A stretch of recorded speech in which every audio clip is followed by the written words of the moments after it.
Hey all, Hipper here. So today we're taking out the Amalfi, and I have an agile build on the ship here. I'm using Mimbelli with the usual inspirations. I'm not really going to show it because this is a very short battle, this one here. As you can see, it's a 5 versus 5. And the good thing about cruisers, it is that the less red ships you're facing, the more powerful they become. Especially in a battle like this where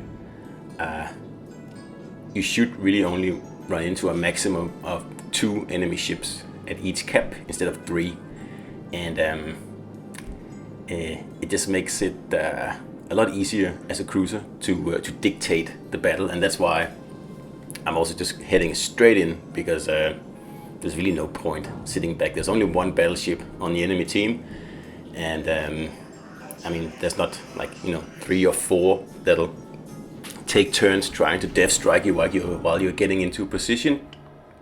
There's only this Roma here, and that's not really a problem. So that's why we are heading into the cap full speed, and then hopefully we can catch some unlucky destroyers off guard or something like that. Because in a battle with this few ships here, I always go very, very aggressive.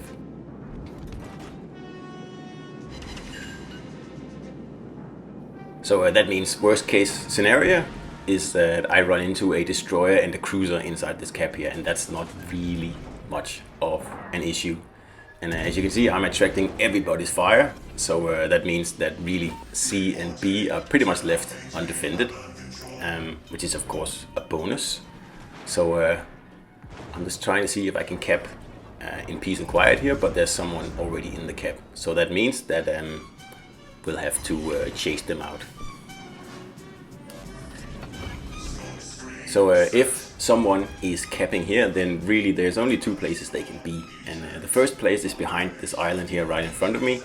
And the second place is behind the island a little bit further away from me. There's like just a tiny little piece of water where you can sit, still have island cover, and cap at the same time. So first I'm going to check around this corner here. And this is one of the only situations where I wish I was using the overhead cam instead of the gun lock, because it allows you to, just to get a better view, especially in situations like this. But there's no one there, so that means the Benson can only be over here, and he's already heading out for some reason, so that makes him quite an easy target.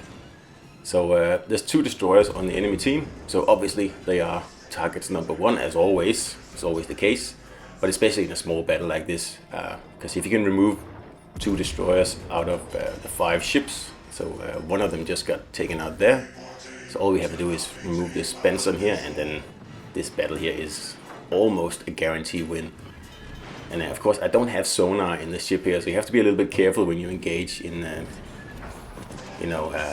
up close destroyer battles like this. So I know I'm giving that cruiser broadside, and I don't really care. I'm just going to take this Benson out of the game, and like I said before, that should pretty much be enough. And I decided to use torps just to for that extra humiliation. And the original torps I sent for the destroyer, they are actually hitting this York here, and he gets, how many does he get? He gets 2, and I think he should have sunk there, but fine. These are Italian torps, I guess. So we'll have to actually do a little bit more damage to him. So obviously the York has torpedoes as well, and I guess he's just biding his time for a good time to shoot them. So I'm more or less certain that I'm going to die by a torpedo here, but as long as I can take this York out here, or at least take it with me, then well, this battle here is won. So he just gets his torps off there, and that takes me out, but there's only 1 cruiser left, and he's almost dead as well. So there he goes, and that's the battle. And that was an agile Amalfi, and very, very short battle here, but I kind of like these battles here where you have to really switch up your tactics. It's not 9 versus 9, it's like 4 versus 4 or 5 versus 5. So hope you enjoyed it, guys, and I'll see you out there.